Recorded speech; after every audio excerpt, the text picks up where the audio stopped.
ਤੋਂ ਪਹਿਲਾਂ ਤਾਂ ਮੈਂ ਇਹ ਗੱਲ ਕਰਨਾ ਚਾਹੁੰਦਾ ਸੀਗਾ ਕਿ ਅਸੀਂ 9 ਆਫਿਸ ਜਿਹੜੇ ਨੇ ਇਸ ਕਨਸਟੀਚੁਐਂਸੀ 'ਚ 9 ਕਨਸਟੀਚੁਐਂਸੀਆਂ 'ਚ ਅਸੀਂ 9 ਆਫਿਸ ਖੋਲ ਚੁੱਕੇ ਹਾਂ ਔਰ ਬੜਾ ਭਰਵਾਂ ਹੁੰਗਾਰਾ ਮਿਲਿਆ ਹੈ। जिस तरह के लोगों ने विश्वास किया सीगा आम आदमी पार्टी पर और वो अज ये महसूस कर रहे थे जिन्होंने थावां ते भी गए जोड़े सज्जनों को भी मिले असी कि वो ये महसूस कर रहे हैं कि उन्होंने नाल धोखा होया है दे फील बीइंग चीटड और 3 महीनों के विच इहो जिहा जिहड़ा मोह खत्म हो जाना एक बड़ी अजीब जी गल सियासत दे विच नज़र आ रही है कि जदों मौजूदा सरकार ने 92 MLAs दे नाल सरकार बनाई होवे और उन्हां दी वजूहत ये है कि बिल्कुल झूठे और बेबुनियाद जिहड़े वायदे कीते उन्होंने फॉर एग्जाम्पल कि 35,000 बंदियां नूं नौकरियां देनियां। तुसी दसो अज 3 महीने दी होगी गल किसी ने वो मुद्दा भी उठाया कोई गल भी हुई कि भगवंत मान जी जिस दिन सौं चकते ने बाहर आके कह रहे कि 35,000 आदमी पक्का कर दिता। अज वो 35,000 बंदा फिर गलियां दे विच बाज़ारां दे विच रुल गया। इस तरह ही ड्रग्स की गल कर लीए ड्रग्स की वरतों मेरा ख्याल प्रीवियस गवर्नमेंट च जदों चन्नी जी की सरकार सी उदों कहंदे सीगे कि ड्रग्स जिहड़ी है बड़ी चल रही है असीं ड्रग्स ते नत्थ पावांगे। उदों होम मिनिस्टर जिहड़े नवें बने सी उन्होंने भी कहा भी मैं 7 दिनां 10 दिनां बंद कर देंगा। कैप्टन साहब तो नहीं होया लेकिन ये अज अफसोस की गल है कि 3 महीने बाद वो ड्रग्स की जिहड़ी मूवमेंट है शहरां च ते पिंडां च वो मेरा ख्याल ट्रिपल हो गई 3 टाइम्स मोर। हादसे बड़े हुए ने मेरे फिरोजपुर जिले की गल है कि 4 बच्चे from the age group of 25 तो 28 इक्को दिन बेचारियां की मौत हो गई इंजैक्शन लैके। ये तो ड्रग्स का हाल है और सब तो वड्डी गल जो हुण कर लीए लॉ एंड ऑर्डर की मेरे ख्याल उन्ने दिन नहीं होएगे जिन्ने मर्डर हो गए जिन्नियां खोहां हो गई जिन्नियां लुट्टां हो गई और भारतीय जनता पार्टी ये सारी चीज़ के जिहड़े मुद्दे ने इस जिमनी चोण च लैके लोगों के विच जाएगी और लोग इस चीज़ का hunगारा दे रहे हैं। ये नाल ही एक होर बड़ी एक अजीब जी गल हुई है पंजाब दे विच कि सरकारां आउंदियां ने टैक्स च कटौती हुंदी है जां इनकम टैक्स दे विच भी जदों कोई सेंट्रल सरकार वालों भी मिलती भी वो छूट हो जाती है भी जिहदी 5 लाख तक इनकम है उन्होंने इन्ना टैक्स देना पएगा या घट जाएगा या उन्होंने नहीं देना पएगा या कपड़े ते टैक्स घट गया शुगर ते घट गया चाह की पत्ती ते घट गया घ्यो ते घट गया। लेकिन ये पहली दफ़ा होया है कि शराब ते जिहड़ा टैक्स घटा के शराब को सस्ता किया गया है और इसका मतलब ये है कि देखिए मैनू पता है कि पंजाब का रेवन्यू जिहड़ा है वो एक्साइज तो आता है और वो मेजर एक लिकर टैक्स जिहड़ा है वो एक हैवी टैक्स जिहड़ा पंजाब सरकार को मिलता है लेकिन सोसाइटी के नाल इनू बैलेंस करना बड़ा जरूरी है। और यदा मतलब ये नहीं है कि असी टैक्स इकट्ठा करन लगे गली गली और महल्ले महल्ले दे विच असी शराब दी दुकानां खोल दीए ताकि असी शराब जिहड़ी इन्नी सस्ती कर दीए कि इहदा इंपैक्ट किहदे ते पैना है। इहदा इंपैक्ट गरीब आदमी ते पैना है कि जिहड़ा बंदा घरे कमा के पैसे लिआउंदा हैगा उहदी दिहाड़ी तां वधाई नहीं गईगी उहनूं तां कोई सहूलियत मिली नहीं। शराब की कीमत घटा दी ताकि जिहड़ा पैसा जिहड़ा हैगा उसनूं उधर अट्रैक्ट किया जाए और जिहड़े पंजाब के जिहड़े मुद्दे ने उन्हां तो डाइवर्सीफाई कर रही है मौजूदा सरकार। सो ये सारियां चीज़ां जिहड़ियां ने असी महसूस करते हैं कि लोगों के मन च बह गई ने और लोग उस ढंग नाल ही जिस ढंग नाल उन्होंने इन्हां नूं फतवा दिता है उस ढंग दे नाल ही वो हुण इन्हां तो दूर जा रहे हैं। सो प्रधानमंत्री जी की प्रधानगी के थले उन्होंने नेतृत्व और उन्होंने कोई सोच हैगी है कि पंजाब नूं खुशहाल बनाया जाए और पंजाब की खुशहाली वास्ते इस वेले जिमनी चोण भारतीय जनता पार्टी वास्ते बहुत इंपॉर्टेंट है और लोग इस चीज़ को महसूस कर रहे हैं कि वो ऐतकी भारतीय जनता पार्टी का साथ दे के मौजूदा सरकार सेंट्रल सरकार के हिस्सा पाना चाहते हैं। कोई सवाल भगवंत मान जी 2 बार जीते और हुण भी विधान सभा ने खाली किया पंजाब का कब्जा तुसीं किवें जितोगे? देखो ये मैं तुहानूं गल दसां भगवंत मान के जितन तो पहले इत्थे कौन जितया सी? ਜਿਹੜਾ ਇਹ ਕਹਿਣਾ ਕਿ ਇਹ ਭਗਵੰਤ ਮਾਨ ਦਾ ਗੜ੍ਹ ਹੈ, ਉਹ ਗੜ੍ਹ ਨਹੀਂ ਹੈ। ਗੜ੍ਹ ਕਿਸੇ ਦਾ ਨਹੀਂ ਹੈ। ਸਿਮਰਨਜੀਤ ਮਾਨ ਵੀ ਇੱਥੋਂ ਜਿੱਤਿਆ ਸੀ, ਉਦੋਂ ਬਾਅਦ 40,000 ਵੋਟ ਮਿਲੀ ਸੀ। ਵਿਜੇ ਇੰਦਰ ਸਿੰਗਲਾ ਵੀ ਇੱਥੋਂ ਜਿੱਤਿਆ ਸੀਗਾ, ਫਿਰ 4 ਲੱਖ ਵੋਟ ਤੇ ਹਾਰਿਆ ਸੀ। ਸੋ ਇਹ ਕੋਈ ਗੜ੍ਹ ਦੀ ਗੱਲ ਨਹੀਂ ਹੈਗੀ ਕਿ ਭਗਵੰਤ ਮਾਨ ਜੀ ਨੂੰ ਇਹ ਮਹਿਸੂਸ ਕਰਾਉਣਗੇ ਲੋਕ ਇੱਥੋਂ ਦੇ ਸੰਗਰੂਰ ਦੇ ਕਿ ਉਹਨਾਂ ਨੇ 8 ਵਾਰ 2 ਵਾਰ ਜਿਹੜੇ ਜਿੱਤੇ ਨੇ, ਉਹਨਾਂ ਨੇ ਇੱਥੇ ਕੋਈ ਕੰਮ ਨਹੀਂ ਕੀਤਾਗਾ, ਕੋਈ ਨਵਾਂ ਪ੍ਰੋਜੈਕਟ ਨਹੀਂ ਲੈ ਕੇ ਆਏ, ਕੋਈ ਲੋਕਾਂ ਦੇ ਵਿੱਚ ਵਿਚਰੇ ਨਹੀਂ ਹੋ। ਸੋ ਇਸ ਕਰਕੇ ਲੋਕ ਇਸ ਚੀਜ਼ ਤੇ ਨਿਰਾਸ਼ ਕੀਤੀ ਹੋਈ ਹੈ। ਸੋ ਇਸ ਕਰਕੇ ਇਸ ਵੇਲੇ ਸਾਰੇ ਪੰਜਾਬ ਦੇ ਵਿੱਚ ਖਲਬਲੀ ਮਚੀ ਹੋਈ ਹੈ। ਲਾਅ ਐਂਡ ਆਰਡਰ, ਤੁਹਾਨੂੰ ਪਤਾ ਹੈ ਮੂਸੇਵਾਲਾ ਸਾਹਿਬ ਦਾ ਜਿਹੜਾ ਕਤਲ ਹੋਣਾ ਦਿਨ ਦਿਹਾੜੇ, ਔਰ ਉਸ ਤੋਂ ਬਾਅਦ ਕਈ ਹੋਰ ਕਤਲ ਹੋ ਜਾਣਾ ਅੱਜ ਤੱਕ। ਪਿਛਲੇ 15 ਦਿਨ ਦੇ ਵਿੱਚ ਤੁਸੀਂ ਕਾਊਂਟ ਕਰ ਲਓ, ਮੋਹਾਲੀ 'ਚ ਕਤਲ ਹੋ ਗਿਆ, ਅੰਮ੍ਰਿਤਸਰ 'ਚ ਹੋ ਗਏ, ਬਾਗੇ ਪੁਰਾਣੇ ਹੋ ਗਏ। ਤੁਸੀਂ ਦੇਖੋ ਕਿੰਨੇ ਕਤਲ, ਕਿੰਨੀਆਂ ਖੂਹਾਂ, ਕਿੰਨੀਆਂ ਲੁੱਟਾਂ ਹੋਈਆਂ। ਤੇ ਇਹ ਲਾਅ ਐਂਡ ਆਰਡਰ ਅੱਜ ਡੇਰਾ ਬਸੀ ਡਾਕਾ ਪੈ ਗਿਆ, ਬੰਦਾ ਵੀ ਮਾਰਤਾ। ਇਹ ਕੱਲ੍ਹ ਦੀ ਗੱਲ। ਸਿਰਫ ਪਿੰਡਾਂ ਦੇ ਵਿੱਚ ਕਿਸਾਨਾਂ ਦਾ ਕਿਵੇਂ ਰਿਸਪੌਂਸ ਆ ਵੀਰੇ? ਦੇਖੋ ਕਿਸਾਨਾਂ ਨੂੰ ਇੱਕ ਚੀਜ਼ ਦੀ ਮੈਂ ਵਧਾਈ ਦੇਣਾ ਔਰ ਪ੍ਰਧਾਨ ਮੰਤਰੀ ਜੀ ਦਾ ਵੀ ਧੰਨਵਾਦ ਕਰਦਾ ਕਿ ਜਿਨ੍ਹਾਂ ਨੇ ਬੜਾ ਹੱਸ ਕੇ ਔਰ ਇਹ ਮਹਿਸੂਸ ਕਰਕੇ ਕਿ ਇਹ ਗਲਤ ਹੋ ਗਿਆ ਕੰਮ, ਔਰ ਉਹਨਾਂ ਨੇ ਕਿਸਾਨਾਂ ਦੇ ਵਾਸਤੇ ਜਿਹੜੇ ਕਾਨੂੰਨ ਉਹਨਾਂ ਦੀ ਸਮਝ ਉਦੋਂ ਸੀਗੇ ਕਿ ਵੀ ਸ਼ਾਇਦ ਇਹਦੇ ਨਾਲ ਕਿਸਾਨਾਂ ਦਾ ਫਾਇਦਾ ਹੋਏ। ਰਿਅਲਾਈਜੇਸ਼ਨ ਤੋਂ ਬਾਅਦ ਜਦੋਂ ਕਿਸਾਨਾਂ ਦਾ ਉੱਥੇ ਧਰਨਾ ਲੱਗਿਆ, ਉਹਨਾਂ ਨੇ ਕਾਨੂੰਨ ਉਹ ਵਾਪਸ ਲਏ। ਕਾਨੂੰਨ ਵਾਪਸ ਲੈਣ ਤੋਂ ਬਾਅਦ ਉਹਨਾਂ ਨੇ ਇਸ ਚੀਜ਼ ਦੀ ਸਾਰੇ ਪੰਜਾਬ ਦੇ ਕਿਸਾਨਾਂ ਤੋਂ, ਹਿੰਦੁਸਤਾਨ ਦੇ ਕਿਸਾਨਾਂ ਤੋਂ ਵੀ ਮਾਫੀ ਲਈ ਕਿ ਜਿਹੜੀ ਤੁਹਾਨੂੰ ਕਸ਼ਟ ਹੋਇਆ ਉਹਦੇ ਵਾਸਤੇ ਮਾਫੀ ਚਾਹਣਾ। ਇਦੋਂ ਵੱਡੀ ਗੱਲ ਪ੍ਰਧਾਨ ਮੰਤਰੀ ਤੋਂ ਉੱਤੇ ਕੌਣ ਇਹੋ ਜਿਹਾ ਪ੍ਰਧਾਨ ਮੰਤਰੀ, ਇੱਕ ਇਤਿਹਾਸਿਕ ਪ੍ਰਧਾਨ ਮੰਤਰੀ ਕਿ ਜਿਹੜਾ ਇਸ ਗੱਲ ਕਹਿ ਕੇ ਲੋਕਾਂ ਦੇ ਕੋਲੋਂ ਇਸ ਚੀਜ਼ ਦਾ ਇਹ ਅਹਿਸਾਸ ਕਰ ਰਹੇ ਨੇ ਕਿ ਉਹਨਾਂ ਨੇ ਇਹ ਜੇ ਗਲਤੀ ਹੋਈ ਹੈ ਤੇ ਉਹਨਾਂ ਨੇ ਉਹਨੂੰ ਸੁਧਾਰਿਆ।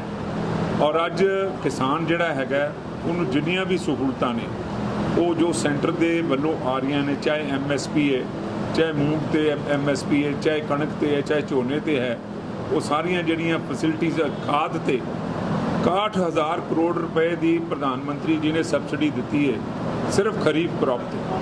ਇਹ ਕੋਈ ਛੋਟੀ ਗੱਲ ਹੈਗੀ ਕਿਸਾਨਾਂ ਵਾਸਤੇ। ਪੰਜਾਬ ਦੇ ਕਿਸਾਨਾਂ ਨੂੰ ਸਭ ਤੋਂ ਵੱਧ ਫਾਇਦਾ ਹੋ ਰਿਹਾ। ਸਰ ਬੀਜੇਪੀ ਦੇ ਵਿੱਚ ਜੇਕਰ ਗੱਲ ਕਰੀ ਜਾਵੇ ਤਾਂ ਜਿਹੜਾ ਕਾਂਗਰਸ ਦੇ ਵਿੱਚੋਂ ਸ਼ਾਮਲ ਹੋਏ ਨੇ ਨੇਤਾ, ਉਹਨਾਂ ਨੂੰ ਕੈਂਡੀਡੇਟ ਉਤਾਰਿਆ ਗਿਆ ਹੈਗਾ। ਕਿਵੇਂ ਦੇਖਦੇ ਹੋ ਕਿ ਸੰਗਰੂਰ ਦੇ ਵਿੱਚ ਬੀਜੇਪੀ ਕੋਲੇ ਕੋਈ ਲੰਬੇ ਸਮੇਂ ਤੋਂ ਲੋਕ ਪੱਕੀ ਚਿਹਰਾ ਨਹੀਂ ਸੀ? ਦੇਖੋ ਇਹ ਗੱਲ ਨਹੀਂ, ਬੀਜੇਪੀ ਪਹਿਲਾਂ ਇੱਕ ਸੋਸ਼ਲ ਅਲਾਇੰਸ ਸੀਗਾ ਅਕਾਲੀ ਦਲ ਦੇ ਨਾਲ। ਅਕਾਲੀ ਦਲ ਜ਼ਿਆਦਾ ਸੀਟਾਂ ਲੜਦਾ ਸੀ, ਭਾਰਤੀ ਜਨਤਾ ਪਾਰਟੀ ਸਾਡੀ ਪਾਰਟੀ ਥੋੜ੍ਹੀਆਂ ਸੀਟਾਂ ਲੜਦੀ ਸੀ। ਲੇਕਿਨ ਅੱਜ ਉਹ ਹਾਲਾਤ ਨਹੀਂ ਹੈ। ਅੱਜ ਬੀਜੇਪੀ ਇੰਡੀਪੈਂਡੈਂਟ ਲੜ ਰਹੇ। ਸੋ ਇਸ ਕਰਕੇ ਬੀਜੇਪੀ ਦੀ ਪ੍ਰੈਜ਼ੈਂਸ ਜਿੱਥੇ ਸਾਰੇ ਹਿੰਦੁਸਤਾਨ 'ਚ ਹੈ, ਉਸੇ ਤਰ੍ਹਾਂ ਹੀ ਸਾਰੇ ਪੰਜਾਬ ਦੇ ਵਿੱਚ ਭਾਰਤੀ ਜਨਤਾ ਪਾਰਟੀ ਦੀ ਪ੍ਰੈਜ਼ੈਂਸ ਹੈ।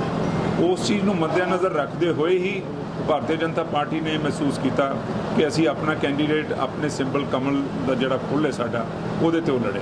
ਅਕਾਲੀ ਦਲ ਵੱਲੋਂ ਜਿਵੇਂ ਗੱਲ ਕਰੀ ਕੇਵਲ ਢਿੱਲੋਂ ਟਿਕਟ ਮਿਲਣ ਕਾਰਨ ਜਿਹੜੇ ਤੁਹਾਡੇ ਟਕਸਾਲੀ ਵਰਕਰ ਨੇ ਜਾਂ ਆਪਣੇ ਭਾਜਪਾ ਦੇ, ਉਹ ਇਸ ਗੱਲ ਨੂੰ ਲੈ ਕੇ ਕਿਤੇ ਨਾ ਕਿਤੇ ਨਿਰਾਸ਼ ਨੇ ਵੀ ਇੱਕ ਦਿਨ ਪਾਰਟੀ ਚਾਹੇ ਅਗਲੇ ਦਿਨ ਟਿਕਟ ਮਿਲ ਗਈ। ਕਿਤੇ ਨਾ ਕਿਤੇ ਤੁਹਾਡੇ ਵੱਲ ਦੇਖੋ ਪਾਰਟੀ ਮੀਟਿੰਗਾਂ ਕਰ ਰਹੀ ਹੈ ਉਹਨਾਂ ਨਾਲ। ਮੈਂ ਤੁਹਾਨੂੰ ਗੱਲ ਦੱਸਾਂਗਾ, ਮੇਰੇ ਨਾਲ ਸਾਰੇ ਜਿਹੜੇ ਨੇ ਇਹ ਟਕਸਾਲੀ ਭਾਰਤੀ ਜਨਤਾ ਪਾਰਟੀ ਦੇ ਲੋਕ ਬੈਠੇ ਹੋਏ ਨੇ। ਇਸ ਪਾਰਟੀ ਦੀ ਖੂਬੀ ਹੈ ਕਿ ਜੋ ਅਨੁਸ਼ਾਸਨ ਹੈ ਉਹਦੇ ਤੇ ਚੱਲਣਾ, ਉਹਦੇ ਤੇ ਉਬੇ ਕਰਨਾ, ਉਹਦਾ ਪਹਿਰਾ ਦੇਣਾ ਇਸ ਪਾਰਟੀ ਦਾ ਇੱਕ ਬਹੁਤ ਵੱਡਾ ਕਿਰਦਾਰ ਹੈ। ਸੋ ਉਸ ਕਿਰਦਾਰ ਨੂੰ ਸਾਹਮਣੇ ਰੱਖਦੇ ਹੋਏ ਇਹ ਬਿਲਕੁਲ ਇੱਕ ਰਿਊਮਰ, ਇੱਕ ਅਫਵਾਹ ਹੈ ਕਿ ਕੋਈ ਵੀ ਭਾਰਤੀ ਜਨਤਾ ਪਾਰਟੀ ਦਾ ਕਾਰਿਆਕਰਤਾ ਇਸ ਚੀਜ਼ ਤੇ ਨਾਰਾਜ਼ ਹੈ। ਪਾਰਟੀ ਇਹ ਜੋ ਮਹਿਸੂਸ ਕਰਦੀ ਹੈ, ਪਾਰਟੀ ਸੁਪਰੀਮ ਹੈ, ਪਾਰਟੀ ਨੇ ਹਾਈ ਕਮਾਂਡ ਦਾ ਫੈਸਲਾ ਹੈ, ਇਹ ਉਹਨਾਂ ਦਾ ਪ੍ਰੈਰੋਗੇਟਿਵ ਹੈ, ਇਹ ਉਹਨਾਂ ਦੀ ਇੱਕ ਮਰਜ਼ੀ ਹੈ ਕਿ ਉਹ ਟਿਕਟ ਕਿਹਨੂੰ ਦਿੰਦੇ ਨੇ ਔਰ ਕਿਸ ਹਾਲਾਤ 'ਚ ਦਿੰਦੇ ਨੇ। ਚਾਹੇ ਉਹ ਕਾਂਗਰਸ ਤੋਂ ਆਇਆ ਹੈ, ਚਾਹੇ ਉਹ ਅਕਾਲੀ ਦਲ ਤੋਂ ਆਇਆ ਹੈ, ਚਾਹੇ ਉਹ ਨਵਾਂ ਭਰਤੀ ਹੋਇਆ, ਇਹ ਉਹਨਾਂ ਦੀ ਸੋਚ ਹੈ ਔਰ ਉਹਨਾਂ ਦੇ ਸਰਵੇਜ਼ ਨੇ, ਉਹਨਾਂ ਦੀ ਇੱਕ ਆਪਣੀ ਜੋ ਉਹਨਾਂ ਦਾ ਸਿਸਟਮ ਹੈ, ਉਸ ਸਿਸਟਮ ਦੇ ਅਧੀਨ ਤੇ ਇਹ ਜਿਹੜੀ ਟਿਕਟ ਹੈ ਇਹ ਸ਼੍ਰੀ ਕੇਵਲ ਢਿੱਲੋਂ ਜੀ ਨੂੰ ਦਿੱਤੀ ਗਈ ਹੈ।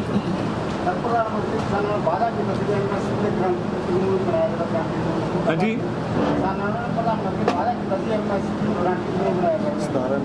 ਤੁਸੀਂ ਦੱਸੋ MSP ਤਾਂ ਚੱਲ ਰਹੀ ਹੈ ਤੇ ਗਰੰਟੀ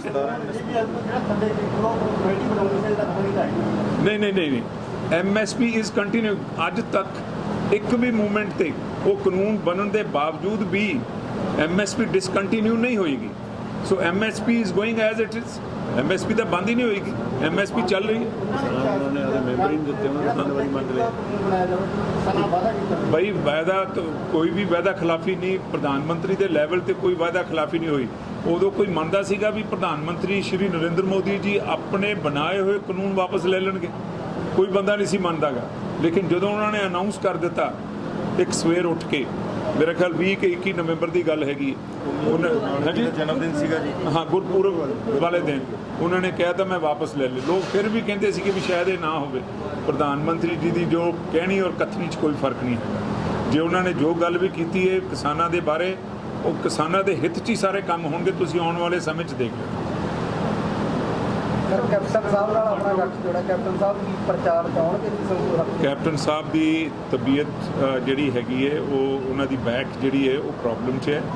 ਉਹ ਆਪਰੇਸ਼ਨ ਵਾਸਤੇ ਬਾਹਰ ਗਏ ਹੋਏ ਨੇ, ਲੇਕਿਨ ਉਹਨਾਂ ਦੀ ਸਾਰੀ ਜਿਹੜੀ ਟੀਮ ਹੈਗੀ ਹੈ ਉਹ ਅੱਜ ਵੀ ਮੌਜੂਦ ਹੈ ਇੱਥੇ, ਆਉਣ ਵਾਲੇ ਸਮੇਂ ਇਲੈਕਸ਼ਨ 'ਚ ਵੀ ਮੌਜੂਦ ਹੈ। ਸਰ ਜੇਕਰ ਗੱਲ ਅਕਾਲੀ ਦਲ ਦੀ ਕਰੀਏ ਤਾਂ ਉਹ ਜਿਹੜਾ ਬੰਦੀ ਸਿੰਘਾਂ ਦੀ ਰਿਹਾਈ ਨੂੰ ਲੈ ਕੇ ਮੁੱਖ ਮੁੱਦਾ ਜਿਹੜਾ ਜਿਹਦੇ ਵੱਲੋਂ ਉਹਨਾਂ ਦੀ ਕੈਂਡੀਡੇਟ ਉਤਾਰਿਆ ਗਿਆ, ਤਾਂ ਬੀਜੇਪੀ ਦੇ ਲਈ ਸੰਗਰੂਰ ਦੀ ਲੋਕ ਸਭਾ ਦੇ ਲਈ ਮੁੱਖ ਮੁੱਦੇ ਕਿਹੜੇ ਹੋਣਗੇ? ਕਿਉਂਕਿ ਜੇਕਰ ਗੱਲ ਕਰੀਏ ਵੀ ਸੰਗਰੂਰ ਦੇ ਵਿੱਚ ਵੱਡੇ ਮਸਲੇ ਨੇ ਕਿ ਗਰਾਊਂਡ ਵਾਟਰ ਦਾ ਇੱਕ ਵੱਡਾ ਮਸਲਾ ਹੈਗਾ, ਤਾਂ ਬੀਜੇਪੀ ਕਿਹੜੇ ਠੋਸ ਮੁੱਦਿਆਂ ਤੇ ਇਸ ਸਮੇਂ ਲੋਕਾਂ ਦੇ ਵਿੱਚ ਆਊਗੀ?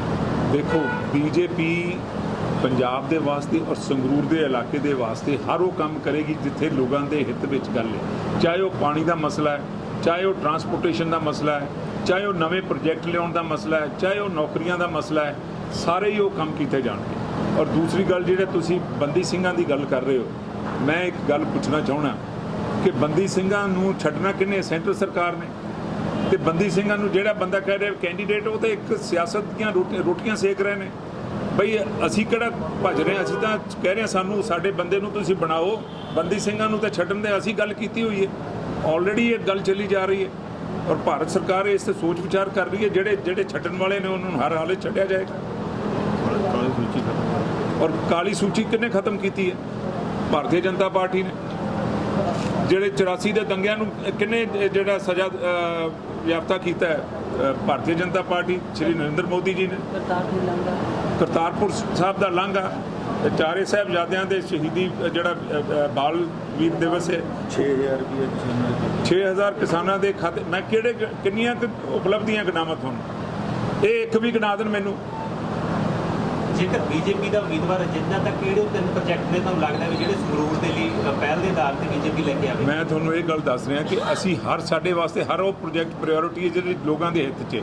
ਚਾਹੇ ਪਾਣੀ ਦਾ ਹੈ, ਅੱਜ ਮੈਂ ਨਹੀਂ ਕਹਿ ਦਿੰਦਾ ਕਿ ਜੀ ਅਸੀਂ ਕਰਾਂਗੇ ਬਾਕੀ ਅਸੀਂ ਨਹੀਂ ਕਰਾਂਗੇ। ਕਿਉਂ ਨਹੀਂ ਕਰਾਂਗੇ? ਅਸੀਂ ਬਾਕੀ ਵੀ ਕਰਾਂਗੇ। ਅਸੀਂ 24 'ਚ ਵੀ ਇਲੈਕਸ਼ਨ ਲੜਨਾ ਹੈ। 24 'ਚ ਅਸੀਂ 13 ਦੀਆਂ 13 ਸੀਟਾਂ ਜਿੱਤਣੀਆਂ ਨੇ। ਅੱਜ ਤਾਂ ਅਸੀਂ ਇੱਕ ਸੀਟ ਜਿੱਤ ਰਹੇ ਹਾਂ 1.5 ਸਾਲ ਵਾਸਤੇ। ਪੰਜਾਬ ਯੂਨੀਵਰਸਿਟੀ ਨੂੰ ਲੈ ਕੇ ਜੇਕਰ ਗੱਲ ਕਰੀ ਜਾਵੇ ਤਾਂ ਵਿਦਿਆਰਥੀ ਯੂਨੀਵਰਸਿਟੀਆਂ ਨੇ ਵੱਡਾ ਇੱਕ ਪ੍ਰੋਟੈਸਟ ਕੀਤਾ ਜੀ। ਤੁਹਾਨੂੰ ਲੱਗਦਾ ਵੀ ਜਿਹੜੀ ਪੰਜਾਬ ਯੂਨੀਵਰਸਿਟੀ ਹੈ ਲੰਬੇ ਸਮੇਂ ਤੋਂ ਪੰਜਾਬ ਦਾ ਹਿੱਸਾ ਰਹੀ ਹੈਗੀ, ਤਾਂ ਬੀਜੇਪੀ ਇਹਦੇ ਤੇ ਕੀ ਸਟੈਂਡ ਰੱਖਦੀ ਹੈ?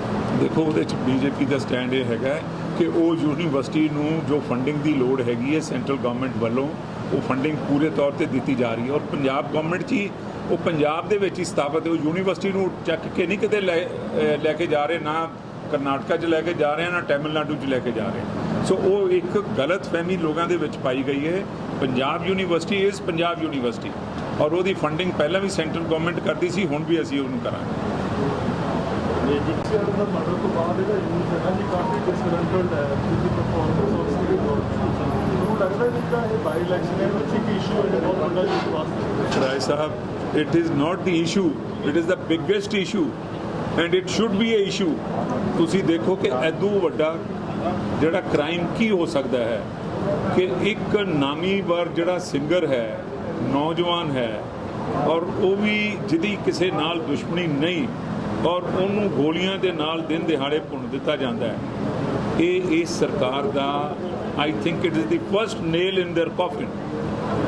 ਇਹ ਤਾਂ ਬਹੁਤ ਵੱਡਾ ਰੋਸ ਹੈ। ਔਰ ਨੌਜਵਾਨਾਂ ਨੂੰ ਮੈਂ ਕਹਾਂਗਾ ਕਿ ਜਿਹੜਾ ਉਹਨਾਂ ਦਾ ਰੋਸ ਹੈ ਉਹਨੂੰ ਆਪਣੀ ਵੋਟ ਦੇ ਰਾਹੀਂ ਹਰ ਹਾਲਤ 'ਚ ਉਹ ਰੋਸ ਜਿਹੜਾ ਪ੍ਰਗਟਾਇਆ ਜਾਏ। ਔਰ ਆਮ ਆਦਮੀ ਪਾਰਟੀ ਨੂੰ ਇਹ ਪਤਾ ਹੋਣਾ ਚਾਹੀਦਾ ਹੈ ਕਿ ਉਹਨਾਂ ਦੇ ਇਹ ਕੋਈ ਜਗੀਰ ਨਹੀਂ ਹੈ ਕਿ ਜਦੋਂ ਮਰਜ਼ੀ ਉਹਨਾਂ ਜੇ ਇੰਨੀ ਵੱਡੀ ਗਿਣਤੀ 'ਚ ਜਿੱਤ ਗਏ ਨੇ ਤੇ ਜੋ ਮਰਜ਼ੀ ਉਹ ਇੱਥੇ ਕਲੋਲ ਕਰਦੇ ਰਹਿਣ। ਉਹ they must learn a lesson and they must be taught a lesson. Thank you. Sangrur से ਜਥੇਦਾਰ ਤਾਂ ਕੇਂਦਰ ਸਰਕਾਰ ਜਿਹੜੀ ਉਹ ਬੰਦੀ ਸਿੰਘਾਂ ਨੂੰ ਰਿਹਾ ਕਰ ਅਸੀਂ ਜੇ ਵਾਲੀ ਗੱਲ ਨਹੀਂ, ਅਸੀਂ ਉਸ ਆਲਰੇਡੀ ਤੁਸੀਂ ਦੇਖੋ ਕੇਂਦਰ ਸਰਕਾਰ ਨੇ ਆਲਰੇਡੀ ਮਸਲਾ ਚੱਕਿਆ ਹੋਇਆ ਹੈ। ਅਸੀਂ ਤਾਂ ਇਹ ਕਹਿ ਰਹੇ ਹਾਂ ਵੀ ਸੋਨੇ ਤੇ ਸੁਹਾਗਾ ਹੋ ਜਾਏਗਾ ਕਿ ਕੇਵਲ ਸਿੰਘ ਢਿੱਲੋਂ ਵੀ ਉਹਦਾ ਇੱਕ ਹਿੱਸਾ ਬਣੇਗਾ ਔਰ ਸੰਗਰੂਰ ਵਾਸੀ ਜਿਹੜੇ ਨੇ ਮੌਜੂਦਾ ਸਰਕਾਰ ਦੇ ਵਿੱਚ ਇੱਕ ਹਿੱਸੇਦਾਰ ਬਣ ਗਏ। ਇਹ ਤਾਂ ਜਿਵੇਂ ਚੱਲਦਾ ਕਿਸੇ ਦਾ ਧੰਦਾ ਨਹੀਂ ਹੁੰਦਾ, ਬਿਜ਼ਨਸ ਜਿਹੜਾ ਫਲਰਿਸ਼ਿੰਗ ਕਰ ਰਿਹਾ ਉਹਦੇ ਵਿੱਚ ਕਿਸੇ ਨੂੰ ਪਾਰਟਨਰਸ਼ਿਪ ਦਿੱਤੀ ਜਾਏ। ਦੇਖੋ ਸੈਂਟਰ ਸਰਕਾਰ ਜਿਹੜੀ ਹੈ ਉਹ ਤਾਂ ਚੱਲ ਰਹੀ ਹੈ, ਉਹਦੇ ਇੱਕ ਮੈਂਬਰ ਗਿਆ ਜਾਂ ਨਾ ਗਿਆ, ਇਹ ਤਾਂ ਪਹਿਲਾਂ ਵੀ ਜਿਹੜਾ ਮੈਂਬਰ ਨੇ ਵਿਕੇਟ ਕੀਤੀ ਉਹ ਇਹ ਭਾਰਤੀ ਜਨਤਾ ਪਾਰਟੀ ਦਾ ਹਿੱਸਾ ਨਹੀਂ ਸੀ। ਲੇਕਿਨ ਅੱਜ ਭਾਰਤੀ ਜਨਤਾ ਪਾਰਟੀ ਦੇ ਹੱਕ 'ਚ ਵੋਟ ਕਰਕੇ ਸੰਗਰੂਰ ਵਾਸੀ ਇਹ ਸਾਬਤ ਕਰ ਸਕਦੇ ਨੇ ਕਿ ਉਹ ਪੰਜਾਬ ਦੇ ਹਿੱਤ ਵਿੱਚ ਹਿੰਦੁਸਤਾਨ ਦੀ ਸਰਕਾਰ ਦਾ ਸਾਥ ਦੇ ਰਹੇ ਨੇ ਔਰ ਦੇਣਾ ਚਾਹੁੰਦੇ ਨੇ।